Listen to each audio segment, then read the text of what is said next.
Hello, welcome to our channel. Our topic for today is for feedback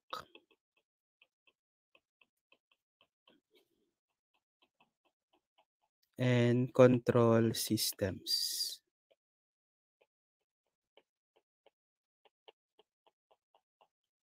Particularly, we will have review of Laplace transform.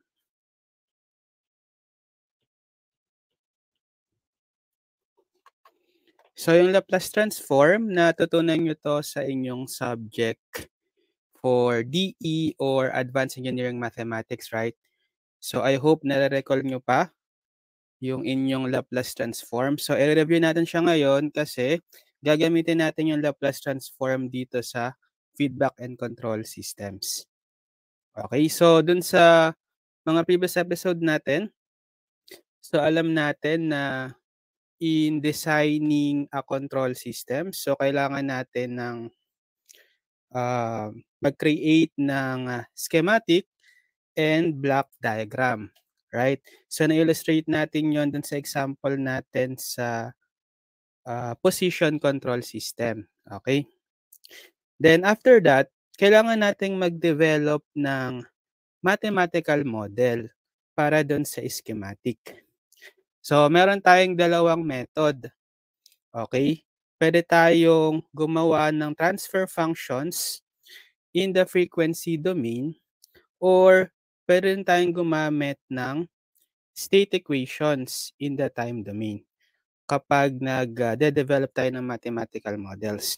So ngayon magfo-focus tayo sa frequency domain. So modeling tayo in the frequency domain muna, then later on sa time domain naman. Yun yung mga state using state equations. Okay? So kaya dito sa modeling in the frequency domain, mahalaga yung Laplace transform. Okay? Kaya gagamitin natin yun ngayon dito. So, para makabuo tayo ng mathematical model, kailangan nating i-apply yung mga fundamental physical laws of science and engineering, 'di ba? Halimbawa, kapag nagmo-model tayo ng electrical networks, so ina-apply natin yung Ohm's law, Kirchhoff's voltage law, Kirchhoff's current law. Okay? Yun yung mga basic electrical network laws, right? So, we sum up voltages or currents, right? We sum up voltages in a loop, that's KVL. And we sum up currents in a node, that's KCL.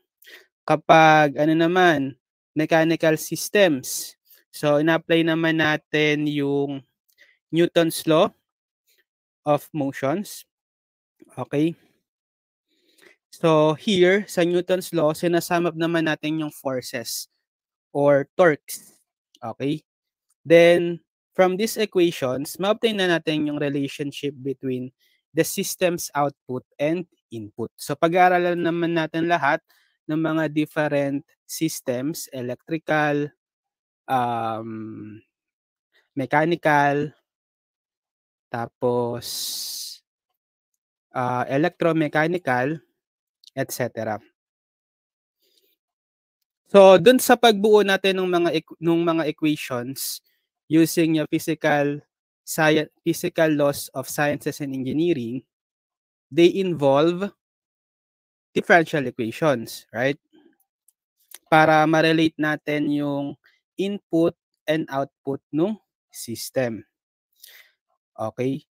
Pero kasi kapag differential equations, hindi siya satisfying representation from a system perspective. Okay? So, mas prefer natin yung mathematical representation where the input, output, and the systems are distinct and separate parts. Okay? Also, we would like to represent conveniently the interconnection of several subsystems. For example, 'di ba kapag meron tayong control systems,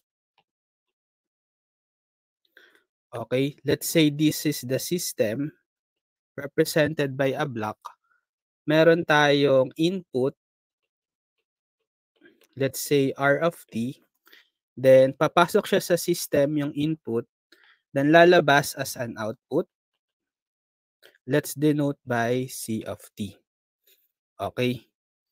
Or pwede rin tayong magkaroon ng subsystem. So let's say subsystem 1,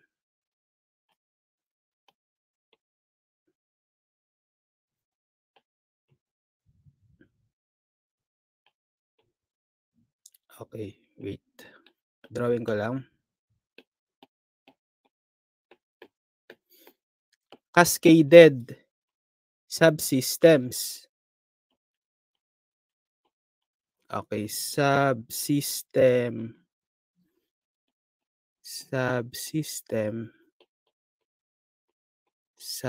Let's say meron tayong tatlong subsystems dito sa whole systems natin.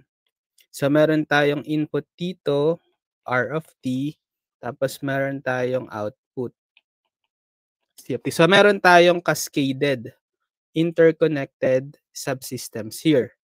So usually ginagamitan natin ito ng transfer function. Yung bawat block na to, subsystem, dinedefine natin mathematically using transfer function. Okay? Para mas madali silang ma-define mathematically, and then madali nating ma-relate yung input to output na dadaan dito sa bawat subsystems. So, hindi iyon applicable using differential equations. Okay? Pero, kapag ginamitan natin ng Laplace transform, yon, pwede na siya. So, kaya, ang gagamitin natin ngayon is Laplace transform to represent or develop the mathematical models for each block dito sa control system. So, ita-transform natin into S domain or frequency domain. Kasi kapag naka-differential equation, time domain yun. Okay. So, a system represented by differential equation is difficult to model as a block diagram. So, sabi ko nga, diba? Thus, we now lay the groundwork for the Laplace transform with which we can represent the input, output, and system as separate entities. Ayun. So, dito ngayon papasok yung Laplace transform. So, kaya, re-reviewin natin ngayon yung mga natutunan natin all about Laplace transform. So, ano ba yung Laplace transform? So, dapat kabisado nyo lang dito yung definition or formula for Laplace transform. So, Laplace transform denoted by this symbol L, okay, of f of t. So, kukuhain nyo yung Laplace transform ng function of time equal, so magiging function of s siya, okay, equal to the integral ng f of t times e to the negative st dt from 0 to infinity. So, diba ito yung tutunan yung formula sa Laplace transform during your DE or even ADMAT. Yan. So, gagamitin lang natin itong formula para maghanap ng Laplace transform. Okay?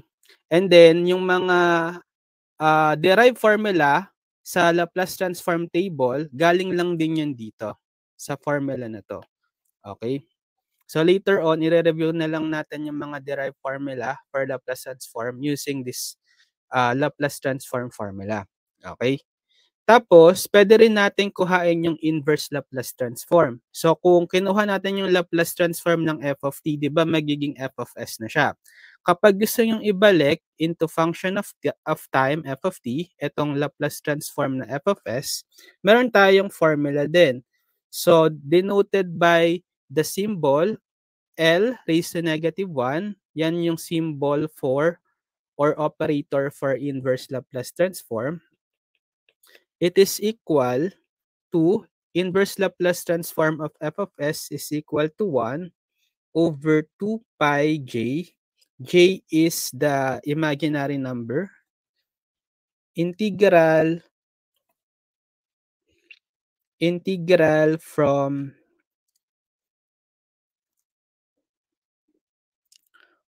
rho minus j omega to rho plus j omega f of s e to the st dt. So, magiging f of t uli siya times u of t. Ito yung u of t natin is the unit step function na. Unit step function which is equivalent to 1 if t is greater than 0 and 0 if t is less than 0. So kapag nag-multiply kayo ng unit step function sa any function, let's say f of t, ibig sabihin lang yan, kapag yung time natin is less than 0, 0 yung value ng f of t. Right? Base dito sa definition ng unit step function. Okay? So, etong formula na to sa inverse Laplace transform, hindi naman natin nagagamitin to kasi gagamit pa tayo ng complex analysis dito eh. Which is beyond the scope naman ng course natin dito sa control system. Kasi pang complex analysis subject yan, pang pure math subject, right? So, ang gagamitin natin pag kumukuha tayo ng inverse Laplace transform is based na lang din sa formula. So, ibabase lang din natin kung ano yung formula na na-derive natin, list of table of formula for the Laplace transform, tapos doon natin ibabase yung inverse Laplace transform. Okay? Yan. Sige, para ma-illustrate natin, ma-review, ma-recall yung Laplace transform, solve tayong problem. So, tandaan nyo lang to. Pero anyway, mamaya naman is hindi naman tayo magre-rely throughout the mga exercises using this formula. Siguro, derive lang tayo ng onting sample problems. Then, magre-rely na tayo sa mga table of formula for Laplace transform. Sige, solve tayo ng sample problems. Solve the following problems. Okay, problem number 1.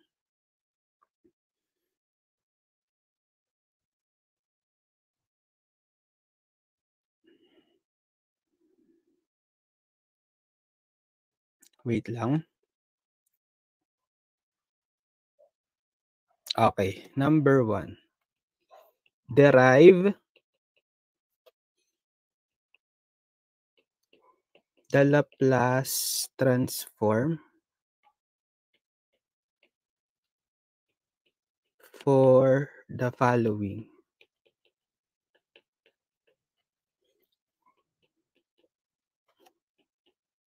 Time functions. Yan.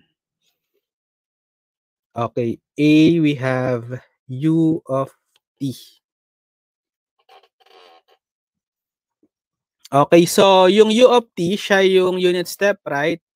Again, anong definition? U of t is equal to 1 for t greater than 0 and 0 for t less than 0. So since we're just interested for time greater than 0, so gamitin na lang natin agad yung value ng unit step equal to 1. Okay? Equal to 1 for t greater than 0. And then pag hinanap nyo yung Laplace transform ng 1, so ano yung formula natin? Ito. Okay, apply natin tong formula. Integral ng f of t e to the negative st dt from 0 to infinity. So papalitan lang natin dito yung f of t kasi natin is yung 1, right? So magiging integral ng 1, okay? Yung f of t e to the negative st dt from 0 to infinity. So yung 1, kahit hindi na natin isulat, right? 1 lang naman siya. So, paano ngayon i-integrate yung e to the negative st? So, shortcut formula dyan ay integral ng e to the at dt is equal to 1 over a e to the at plus c. Ano yung a natin dito? Yung negative s, right? siya si A. So therefore, ang sagot dito is 1 over A. Ito, S is, A is yung negative S, right? So papalitan nyo ng negative S, and then e to the, copy lang yung function, e to the negative st. Then evaluated, kasi may tayo, limits of integration. So evaluate natin from 0 to infinity. Okay, so pwede nyo na lang i-substitute yung infinity dito sa t, assuming na yung value ng t is nag-approach to infinity, para na tayo gumamit ng limit. Then minus 0, substitute nyo naman sa t. That's how to evaluate definite integrals, right? So bale, negative 1 over s, e to the negative s, infinity, and then minus, papalitan nyo naman yung t ng 0. Okay, negative 1 over s ulit, e to the negative s times 0. Okay, ngayon, i-assume natin para ma-zero itong part na to, kasi yung t is approaching infinity. It should be s should be greater than 0, right? Kasi e to the negative infinity approaches 0 yan, right? So therefore, ito is magsi-0, then matitira is negative of negative, positive, 1 over s, e to the negative s times 0, 0, which is 1. So therefore, ang sagot natin dito is 1 over s.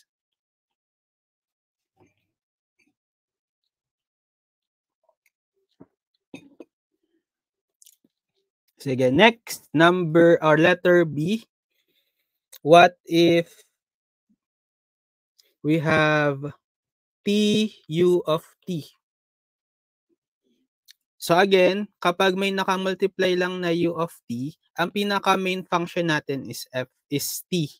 Yung u of t, ibig sabihin lang na mazi-zero yung value ng function at t is less than 0. So ang mahalaga lang dito is yung t. Kasi we're usually considering time t greater than 0. So applying Laplace transform definition ulit, Laplace transform ng t is integral ng f of t e to the negative st dt from 0 to infinity. So palitan nyo ngayon yung f of t ng t. Kasi yan yung pinaka-function natin. So integral ng t e to the negative st dt from 0 to infinity. So paano naman i-evaluate yung integral niyan?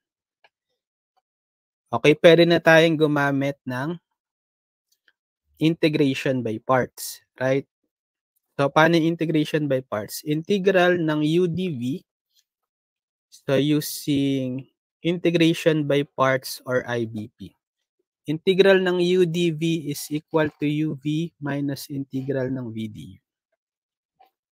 Okay, so unahin natin, let u natin si t, tapos automatic yung dv, yung natira, which is yung e to the negative st dt. Applying lie 8, right?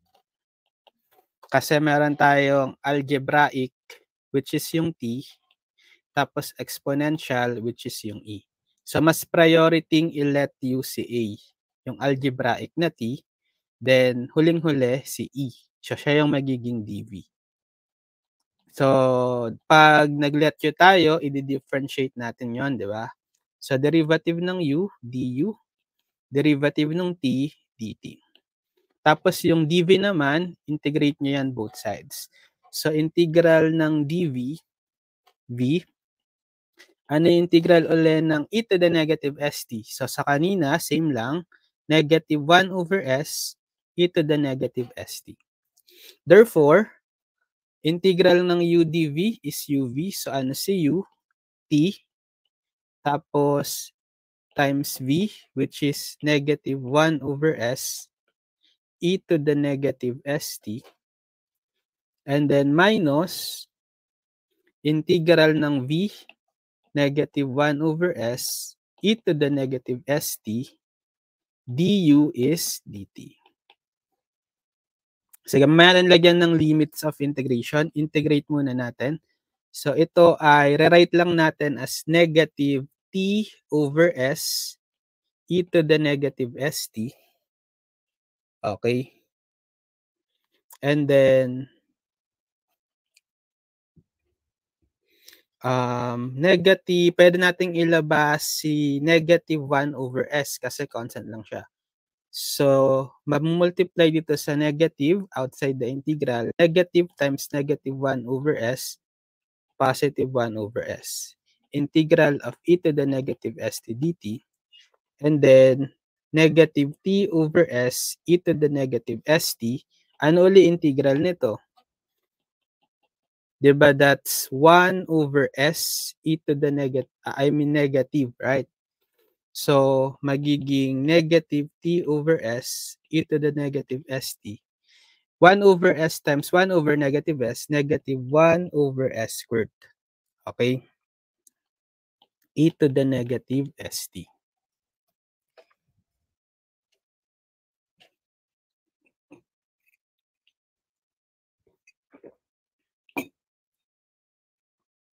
Tapos, saka nyo lagyan ng limit of integration from 0 to infinity.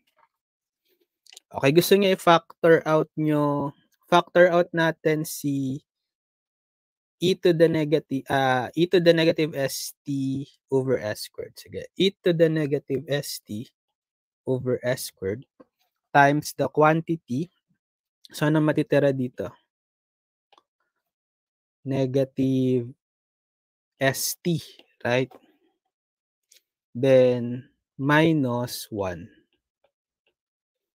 Okay, so, ganun ulit. Isa-substitute natin yung infinity muna sa mga t. Let's say yung t is approaching infinity, then minus, substitute naman yung 0 sa mga t. So, bale, e to the negative s, t approaching infinity over s squared, tas negative s infinity minus 1, then minus, sa papalitan nyo naman yung t ng 0, so e to the negative s times 0 over s squared times negative s times 0 minus 1. Okay, again, kapag s natin is greater than 0, etong e to the negative s times infinity, magsi-0 yan. Right? So, mawawala na to lahat ng term na yan. Matitira is, ito na lang, right? Negative e to the negative s times 0 is, sige, 0 na lang yan, over s squared. Then, times negative s times 0. 0. Minus 1, negative 1. So, negative of negative 1, itong e to the 0 is 1. So, ang matitira is 1 over s squared.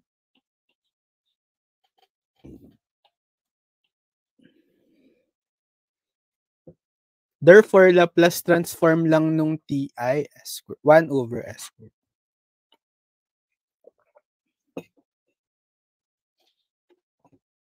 Okay, next.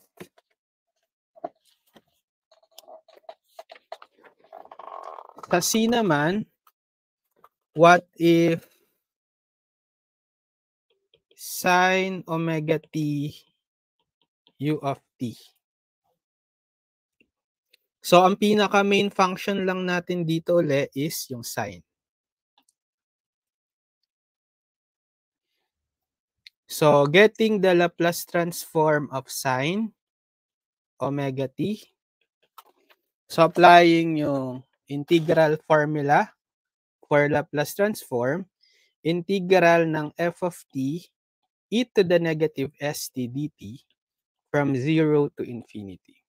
So, papalitan nyo ngayon yung f of t ng sine omega t e to the negative st dt from 0 to infinity. So, paano naman i-integrate ang sine omega t e to the negative st? So, another product uli ng dalawang function. exponential tsaka trigonometric. Integration by parts, right? Sige. Using integration by parts ulit. So, integral ng u dv is equal to uv minus integral ng. So, meron naman tayong trigonometric. Yun, trigonometric, meron tayong sine. Tapos, exponential ulit na e. So, mas priority nating i-let u si t, yung trigonometric. So, let u natin si sine omega t. Tapos, automatic, yung dv natin is itong e to the negative st dt. So, derivative ng u, du. Derivative ng sine omega t, that's derivative ng sine is positive cosine omega t. Pero chain rule, times sa derivative ng omega t, omega is constant lang yan. So, derivative ng constant, omega times t is omega. So, dito ko na isulat yung omega. dt. Tapos, yung dv, integrate naman natin both sides. Integral ng dvv. Tapos, integral ulit ng e to the negative st ay negative 1 over s e to the negative st. So, saka natin i-plug in sa integration by parts formula. So, therefore, we will have uv. So, cu natin is sine omega t times the v, which is negative 1 over s e to the negative st. Then, minus integral ng v du. So, v is negative 1 over s e to the negative st times du. Ang du is omega cosine omega t dt. So, rewrite lang natin. Mamaya natin lagyan ng limits of integration, yung 0 to infinity. Consider muna natin yung indefinite integral. So, unahin ko na lang muna itong negative 1 over s, then e to the negative st sine omega t. Tapos, pwedeng lumabas dito sa integral yung constant na negative 1 over s saka omega, right? So, negative omega over s. Ilalabas niya sa integral. Then, may negative ka dito sa unahan. Negative times negative, positive. So, magiging positive omega over s. Then, integral ng e to the negative st cosine omega t dt. Yan. So, anong integral ng e to the negative st cosine omega t dt? Another integration by parts yan, right? So, using IBP again for ito, integral ng e to the negative st cosine omega t dt. Sige, gamitin natin is integral ng u prime dv prime equal to u prime b prime minus integral ng v prime du prime. Just to differentiate sa unang ginamit na variable na originally uv, right? Nilagyan ko lang ng prime. So, ganun ulit, trigonometric yung iu natin. So, u prime is cosine omega t. Tapos, dv prime is e to the negative st. So, derivative ng u prime, du prime. Ano naman ang derivative ng cosine omega t? So, negative sine omega t, chain rule, times derivative ng omega t, omega. Sige, so unahin ko na lang, gawin kong negative omega sine omega t dt. Then, integral ng dv prime, integrate both sides natin. So, integral ng dv prime, that's v prime, equal, again, integral ng e to the negative st dt ay negative 1 over s e to the negative st. Tapos saka natin apply yung formula, IBP formula. So, u prime times v prime. U prime is cosine omega t. V prime is negative 1 over s e to the negative st. Then minus integral ng, so v prime, negative 1 over s e to the negative st. Du prime is negative omega sine omega t dt. So, unahin ko lang itong negative 1 over s e to the negative st cosine omega t. Tapos, labas ulit natin yung constant, negative 1 over s times negative omega, magiging positive omega over s. Right? Kaso may negative ka dito, magiging, lalabas mo na to ng integral, magiging negative omega over s. Integral, matitira is e to the negative st sine omega t dt. So, naulit ngayon yung pinaka-original integral, right? Diba, ang hinahanap natin talaga is ito, integral neto, right?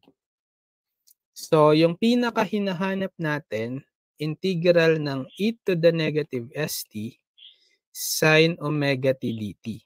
Pero, naulit to, sige, kapag binaktrack natin, ano na yung mga nakuha natin? So, sa unang integration by parts natin, ang nakuha natin is ito. Right?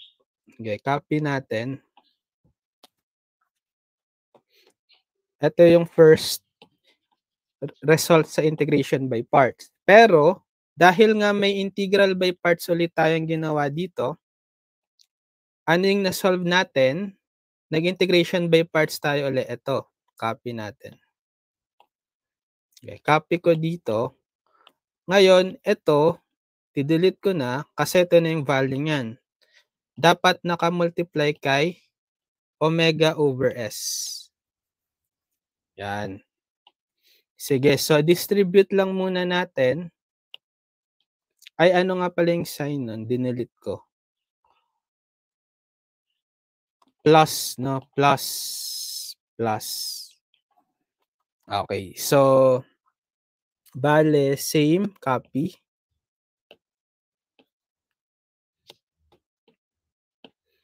Tapos, didistribute natin ngayon. Okay, distribute natin tong omega over s. So, magiging ano to? Negative omega over s times negative 1 over s. Negative omega over s squared. Tapos, times e to the negative st cosine omega t. Okay. Tapos, dito naman, distribute nyo dito, magiging negative omega over s times omega over s, omega squared over s squared. Tapos, integral ng e to the negative st sine omega t dt. So, dahil naulit nga itong integral ng e to the negative st sine omega t dt sa original integral sa left side, pwede nyong pag-combine. I-transpose nyo ito sa kaliwa. So, mangyayari, integral ng e to the negative st sine omega t dt plus, so ita-transpose nyo kasi lipat nyo from left, right to left, from negative, positive na siya. Omega squared over s squared, integral of e to the negative st sine omega t dt. Tapos yung matitira na lang sa right side is ito. Okay, copy natin. Tapos ito. Tama. So, negative 1 over s e to the negative st sine omega t minus na sobrahan tayo ng kopya. Wala na to.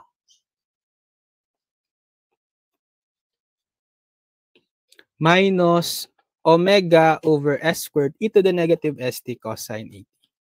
So, i-combine pa natin to, yung coefficient nung integral ng e to the negative st sine omega t dt. Which is, ito is may invisible coefficient na 1. So, 1 plus omega squared over s squared. That's equal to s squared plus omega squared over s squared. Right? Pag ginawa nyong single fraction, integral ng e to the negative st sine omega t dt. Tapos equal pa rin dito sa right side, copy na lang natin. Yan. Ngayon, para ma-solve, kasi ang kailangan lang natin is ito, yung integral ng e to the negative st sine omega t dt. Alisin natin yung coefficient nyo na to. Multiply natin both sides by the reciprocal nito. Anong reciprocal niyan? S squared over s squared plus omega squared. Okay? So, ito yung multiply din natin by s squared over s squared plus omega squared. So, makakancel na to. So, masasolve na natin yung pinaka hinahanap talagang integral ng e to the negative st sine omega t dt equal to, so distribute natin to. So, dito sa negative 1 over s, pag minultiply mo ng s squared over s squared plus omega squared, makakancel mo yung s. Okay. So, matitira is negative s over s squared plus omega squared e to the negative st sine omega t. Tapos, dito naman, makakancel si s squared completely. So, matitira is negative omega over s squared plus omega squared e to the negative st cos sine omega t. Yan, ito yung sagot. Or gusto niyo i-factor out natin si e to the negative st or sama na rin natin si negative. Negative e to the negative st over common factor nila s squared plus omega squared. Tapos matitira dito is s sine omega t, tapos plus na siya. Matitira dito is omega cos sine omega t. Yan. So ito yung integral ng e to the negative st sine omega t dt. Pero definite integral yan, di ba? Saka natin lagyan ng limits of integration. Therefore, kapag nilagyan natin ng limit from 0 to infinity, i-evaluate natin tong nakuhang integral from 0 to infinity. 0 to infinity.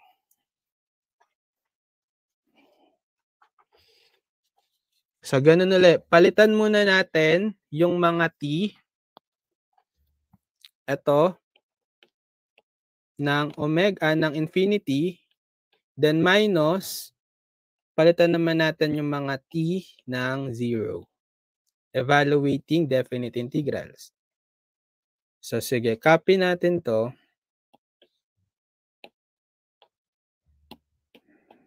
Papalitan ko ngayon yung mga t ng infinity muna.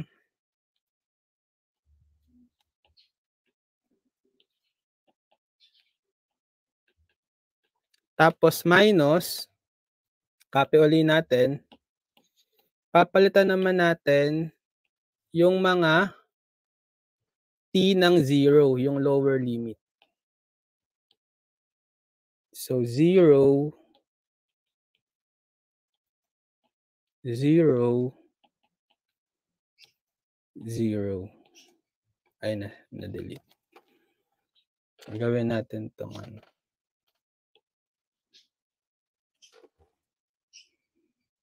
Okay, so anong assumption ang gagamitin natin para ma-cancel or ma-eliminate itong portion na to?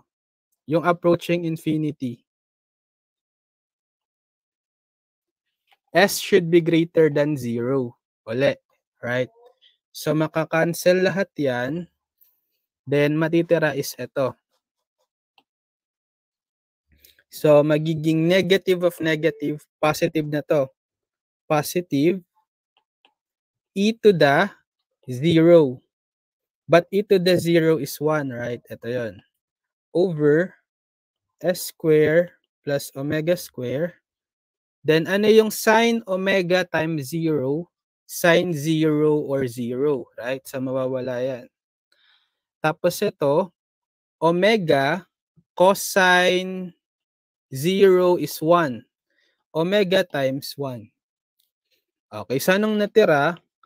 1 over s squared plus omega squared times omega, or 1 times omega over s squared plus omega squared.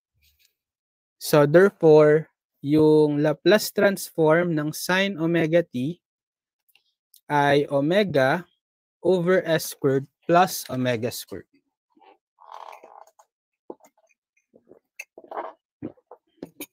Okay, next. Part D. Okay, part D, pag sige yung cosine omega t u of t naman.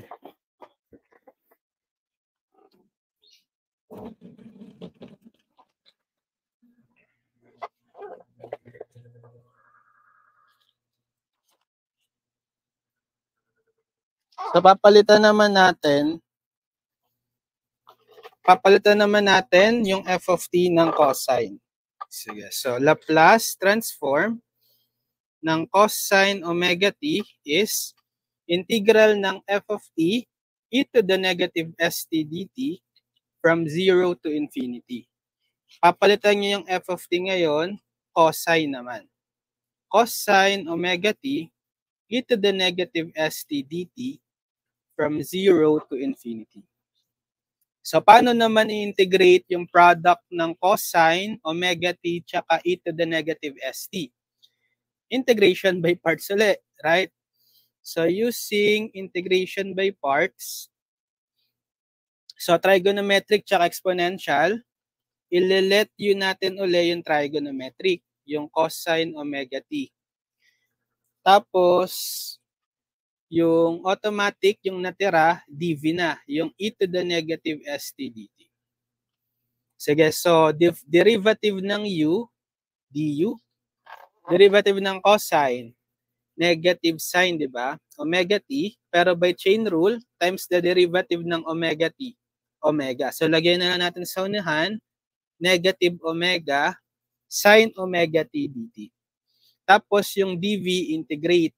Integral ng dv, integral ulit ng e to the negative st dt ay negative 1 over s e to the negative st. So, applying integration by parts, integral ng u dv is equal to uv minus integral ng v du. So, u times v, u natin is cosine omega t times v, which is negative 1 over s e to the negative st, then minus the integral of v, which is negative 1 over s e to the negative st, du is negative omega sine omega t dt. Yan. So, simplify ko lang, rearrange ko lang, unahin ko tong negative 1 over s e to the negative st times cosine omega t. Tapos, ilabas natin yung constant. Yung negative 1 over s times negative omega. So, positive omega over s, right? Actually, nakuha na pala natin yung integral ng ano, no? Dapat pala kinope na lang natin kanina. Sige, anyway. So, lalabas ngayon to. Yung omega over s, may negative, so magiging negative omega over s, right? So, lalabas sila kasi constant lang. Negative omega over s, then integral, matitira is e to the negative st sine omega t dt. Yan. So, naulit-uli na integral ng e to the negative st sine omega t dt. Ano nga ba yung value nun? Sige. From previous problem, para hindi na natin i-integrate, ano yung integral ng ano? Sine omega t, e to the negative st sine omega t. Copy na lang natin. Ito. Ito, di ba? Ay, hindi.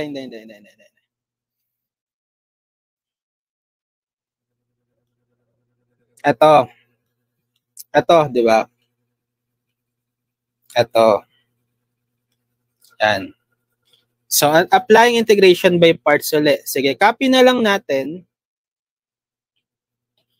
Kasi nakuha naman na natin eh. Just to save time.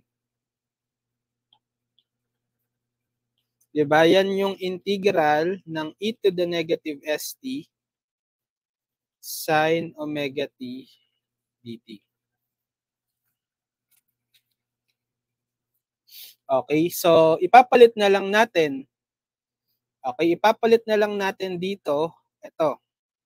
Sige, so bale, meron na tayong, sulat natin yung original problem ha. Integral ng e to the negative st cos sin omega t dt is equal to dito sa first part, negative 1 over s e to the negative st cos sin omega t, then minus omega over s, so dito sa baba, minus omega over s times integral nito is ito. So, ikakopy ko. Ito yung times natin sa omega over s or negative omega over s. Yan. So, distribute lang natin yung negative omega over s. Sige, copy natin to. Tapos, distribute si negative omega over s. So, dito, negative omega over s times negative 1 over s, magiging positive.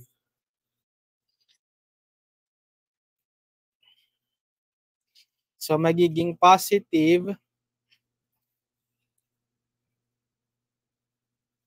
omega over s squared.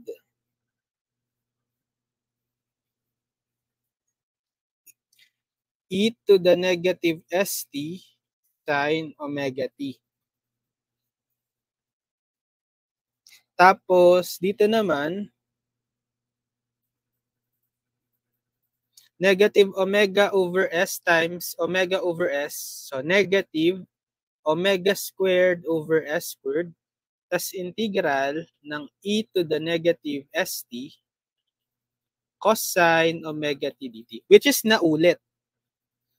Diba? Yan yung naulit na integral sa left side. So, parang sa kanina, itatranspose natin sa left side para ma-combine sila.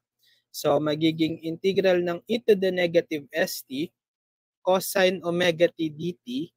So, from negative, transpose mo sa kaliwa, magiging positive omega squared s squared na siya. Integral ng e to the negative st cosine omega t dt. Okay. Equal sa right side, yung dalawang terms na natira is ito yung una, copy. Then yung isa, ito, copy. That's positive, right? Positive. Positive na. So pag kinumbine uli natin to, yung coefficient nito is 1, right? Combine nyo 1 plus omega squared over s squared. That's the same as s squared plus omega squared over s squared, right? Tas times the integral ng e to the negative st cosine omega t dt. Equal, dito sa right side pa rin, copy. Yan. Pero ang gusto lang natin originally is integral ng e to the negative st cosine omega t dt. Alisin natin yung nakamultiply na coefficient, parang sa kanina. Multiply natin both sides by the reciprocal nito, s squared over s squared plus omega squared. Both sides, so dito rin sa kanan. Multiply natin by s squared over s squared plus omega squared. So, sa left side, cancel na yan. So, masasolve na natin yung pinaka-integral ng e to the negative st cosine omega t dt. Equal, so distribute nyo na lang to. Okay. So, dito makakancel si s. Magiging negative s over s squared plus omega squared e to the negative st cosine omega t. Okay? Tapos, dito naman, makakancel si s squared. Sa matitira is positive omega over s squared plus omega squared e to the negative st sine omega t. Ito na yung integral natin. Or gusto nyo i-factor out si, pwedeng i-factor out ulit si e to the negative st. E to the negative st over, common factor din yung over s squared plus omega squared. So matitira is negative s cosine omega t sa first term. Tapos sa second term, omega times sine omega t. Positive omega sine omega t. Yan. Pero definite integral tayo, 'di ba? May limit from 0 to infinity. So dapat evaluate natin from 0 to infinity. So pag in-evaluate from 0 to infinity,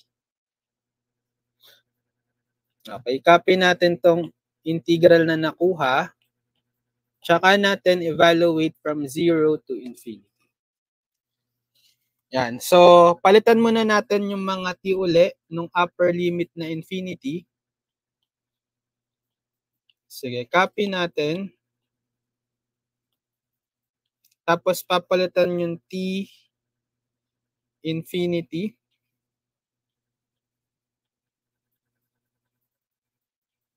Then, minus 0 naman yung ipapalit sa mga t. Lower limit naman. Alright?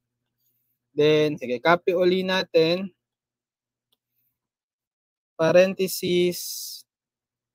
Okay, papalitan natin ngayon yung mga t ng 0. Lower limit naman. Yan. So, anong i-apply nating restriction kay S para mag-converge?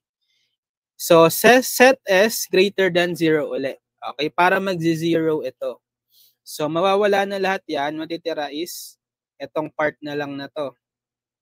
So, magiging negative of, so, e to the 0, right? Pero 1 lang yan, over s squared plus omega squared. Then, negative s, ano yung cosine omega times 0, cosine 0 or 1, right? Plus omega, sine omega times 0, sine 0 or 0. So, matitira, wala na to, 0 na. Negative s. So, negative 1 over s squared plus omega squared times negative s. So, magiging negative of negative s sa numerator, positive s over s squared plus omega squared.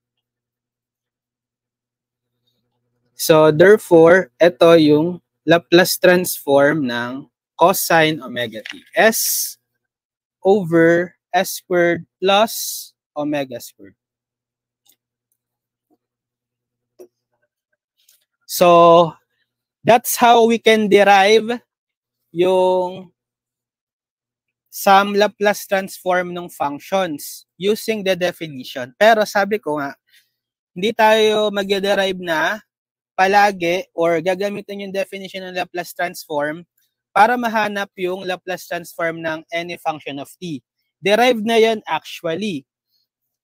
So, sulat na lang natin yung mga derived formula. Sige. Take note nyo na lang. Okay. Laplace transform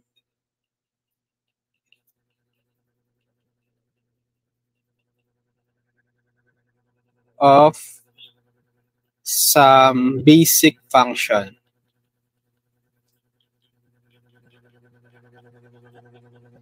Okay, una, yan, yung Laplace transform ng 1 is 1 over s, right? Provided that s is greater than 0.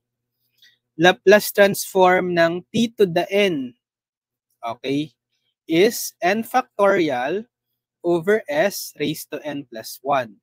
Yung n natin dito is counting numbers, okay? 1, 2, 3, and so on. S greater than 0. Laplace transform ng e to the at. That's 1 over s minus a naman. Okay? S is greater than a para mag-converge. Laplace transform ng sine at. Okay, so alam natin kanina, yung a, omega lang kanina sa ginamit natin, right? Ano siya? Yung nakuha nating sagot. Omega over s squared plus omega squared. So, gagawin lang natin a yung omega.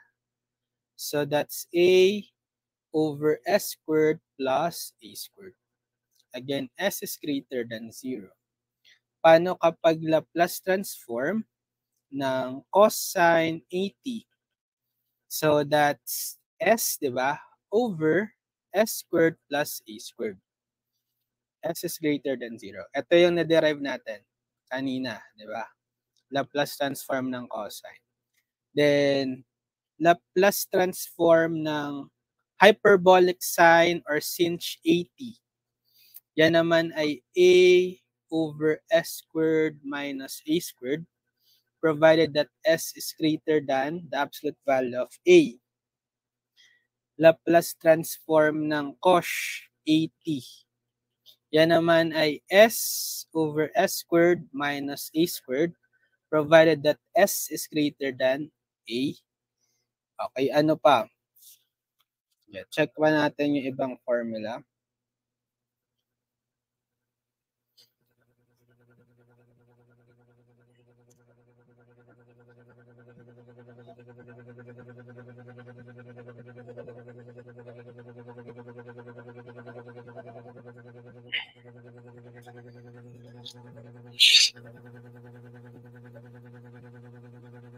Okay, ito palang Laplace transform nung 1, it's also same as Laplace transform ng unit step.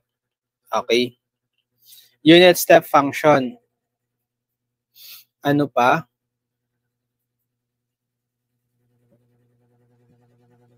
Okay, Laplace transform ng Laplace transform ng Dirac or impulse function. That's equal to 1. Okay?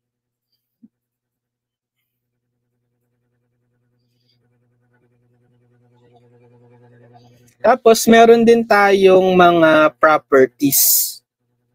Sige, sulat na nga rin natin yung mga properties.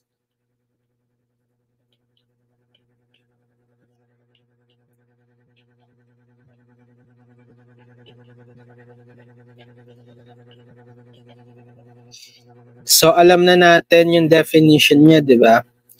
So, linearity, Laplace transform ng k f of t, k is a constant, is also equal to k times the Laplace transform ng f of t denoted by f of s. Okay, so this is linearity. Next, another linearity, kung meron kang Laplace transform ng f sub 1 of t plus f sub 2 of t, actually pwedeng i-extend until, let's say, f sub n of t. Pwede nyong kuhain yung Laplace transform ng bawat function. Distribute nyo yung Laplace operator. So, bale, magiging f sub 1 of s, Laplace transform ng f sub 1 of t, plus f sub 2 of s, Laplace transform ng f sub 2 of t. So, this is also linearity property. Okay. Tapos, meron tayong Laplace transform ng e to the negative at f of t equal to f of s plus a. Frequency shifting. Okay. Kapag meron kang nakamultiply kay f of t na e to the negative at, kukuhain mo lang yung Laplace transform ng f of t, f of s, tapos i-evaluate mo sa s plus a. Yung a is yung coefficient ng t sa e. Okay? Frequency shifting. Next, time shift. So, meron din tayong time shift, Laplace transform ng f of t minus capital T. E to the negative st, f of s. Ito naman yung time shifting. Okay? Kapag time shift mo by t, yung f of t, kinuha mo yung Laplace transform niyan, yung pinaka-Laplace transform ng f of t alone, dapat may nakamultiply na e to the negative s, capital T. Okay, yung value ng t dito. Time shifting. Okay, next. Laplace transform ng f of at, scaling naman. 1 over a, f of s over a. Scaling property. Kapag yung time mo sa loob ng function, minodify mo kay a, tapos kinuha mo yung Laplace transform niya, equivalent yan dito. Okay? May scale by 1 over a. Tapos, sixth, yan, Laplace transform of derivative, first derivative ng f. So, this is equal to s, f of s, minus f of 0. Okay, differentiation.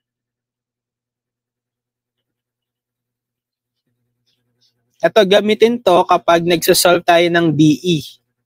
Pwede ring second derivative. Laplace transform ng second derivative of f with respect to time. So, magiging s squared f of s minus s f of 0 minus f prime of 0. Actually, it can be generalized to nth derivative. So, nth derivative, Laplace transform ng nth derivative ng f with respect to time is equal to s squared times f of s, then minus, as a summation, it is equal to the summation ng s to the n minus k, f raised to k minus 1 of 0 from k is equal to 1 to n. So, may pattern to, actually. Sige, kapag nagbigay tayo ng example, apply natin to. Yung Laplace transform ng nth derivative of f. Then, Laplace transform of integral. Laplace transform of integral ng f of tau d tau from 0 to t. Yan. Equal siya sa f of s over s. So, magkakaroon siya ng over s.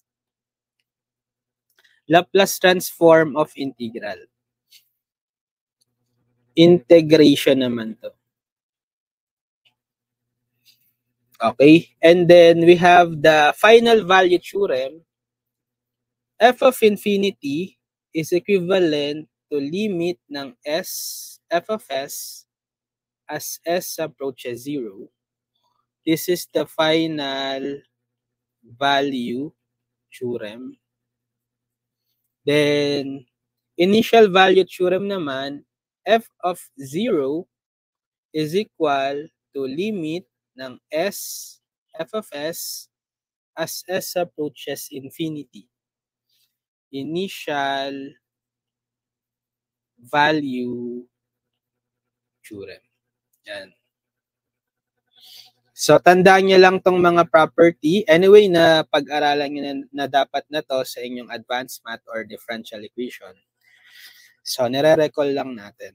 Okay, ito yung mga standard Laplace transform of some basic functions. Take note nyo na lang ulit. Tapos, properties of Laplace transform. Okay.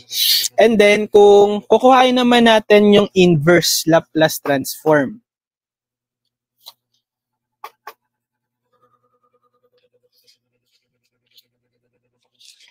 Okay. Pag kinuha natin yung inverse Laplace transform,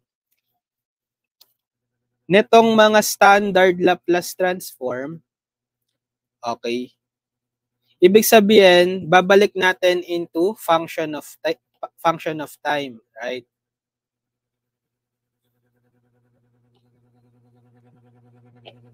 Yung mga nakuhang Laplace transform na naging f of s. Okay, ibig sabihin nito, yung 1, inverse Laplace transform ng 1 over s ay 1 or u of t. Kumbaga, i-undo na natin yung Laplace transform. Yan.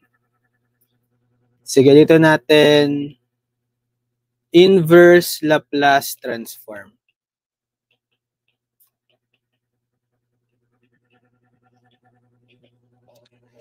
So, yung una, inverse Laplace transform ng 1 over s. 1 over s is equal to 1 or u of t.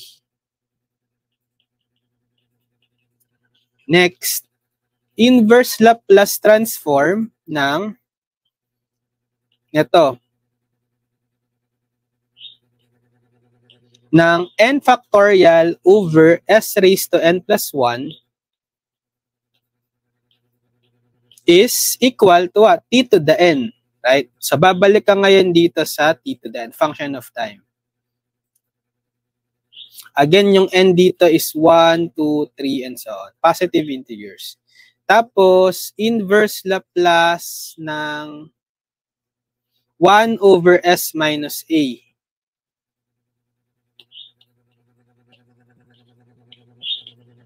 Okay. That's e to the at. So, babalik ka ngayon dito sa f of t niya.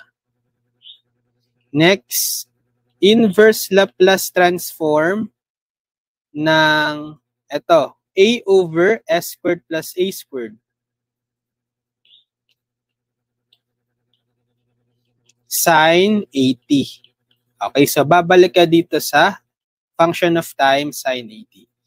Next, inverse Laplace ng s over s squared plus a squared. Okay. Yan naman ay babalik ka sa cosine 80. Okay. Next, inverse Laplace ng a over s squared minus a squared. Sinh hyperbolic sine 80 naman. Ito. Right. Next, inverse Laplace ng s over s squared minus a squared.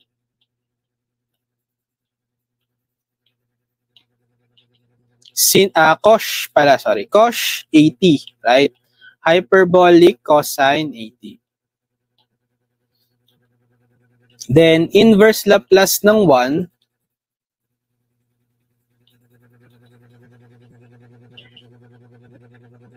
impulse or Dirac of t.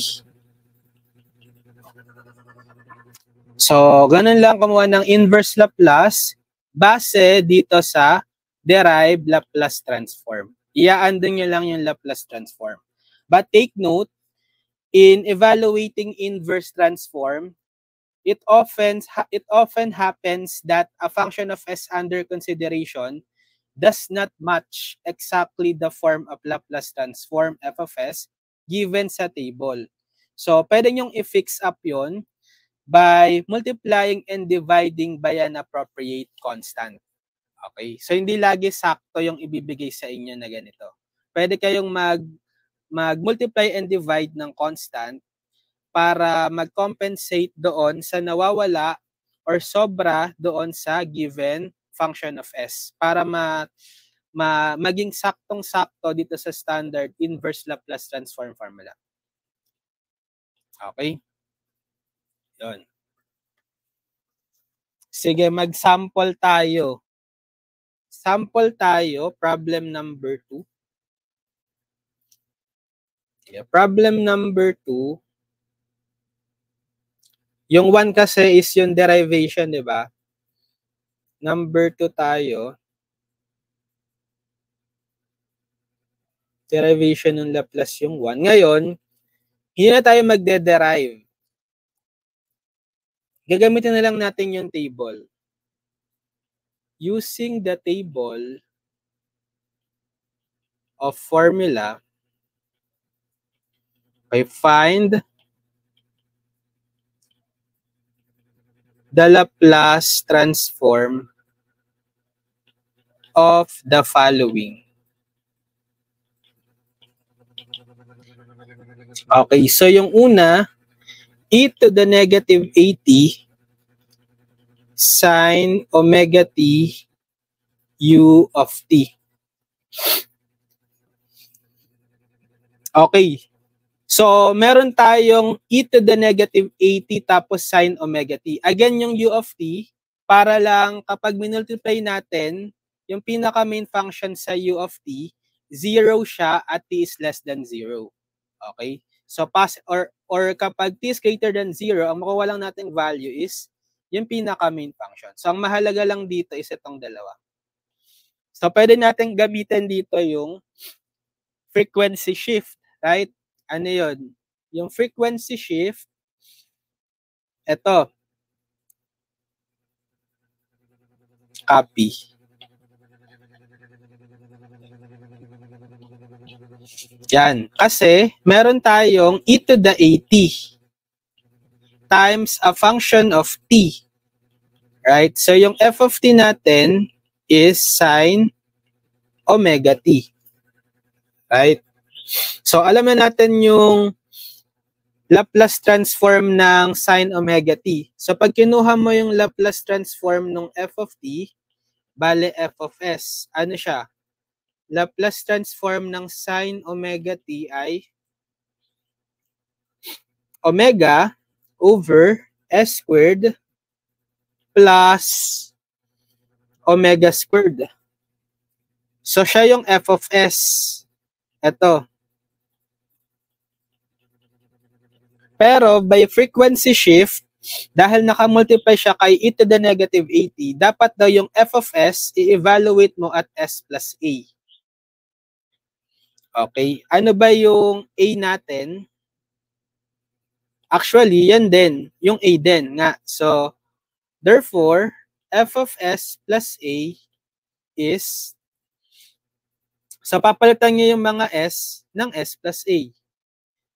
Just like evaluating functions. So, omega over s, papalitan ng s plus a squared plus omega squared. So, yun yung Laplace transform. Laplace transform ng e to the negative 80 sine omega t. Ito. Omega over s plus a squared plus omega squared.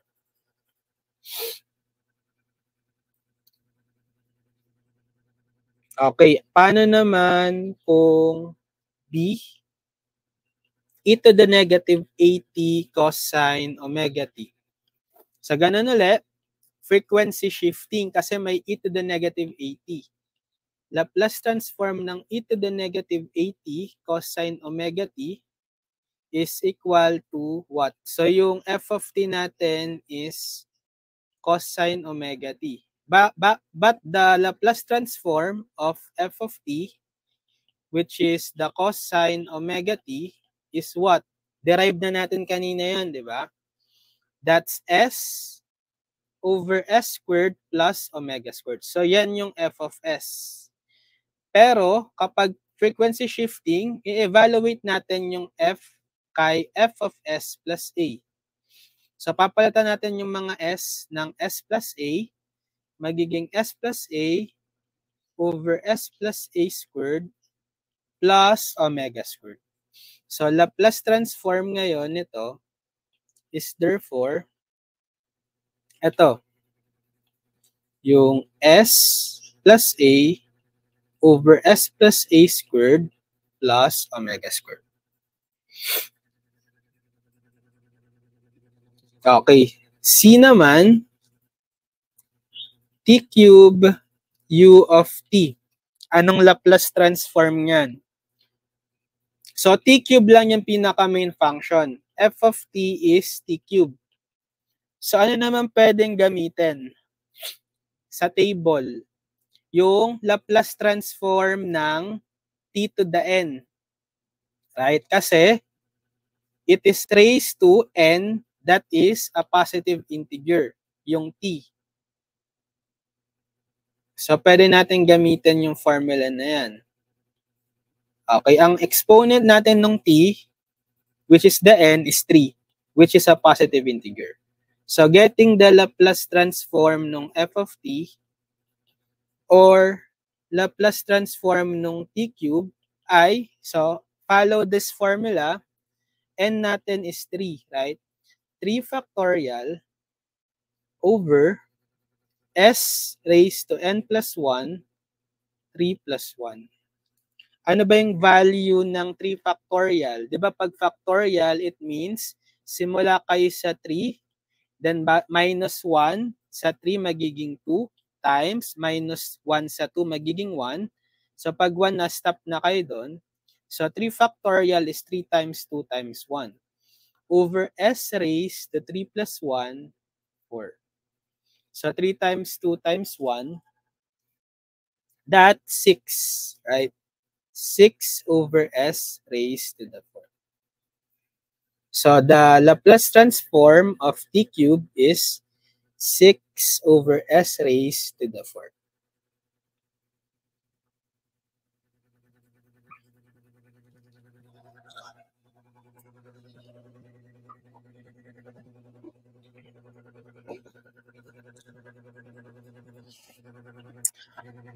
Okay, so nakasolve din tayo ng 2 problems pa lang, no? Okay, so sige, tuloy pa natin. Let's have second part for this topic.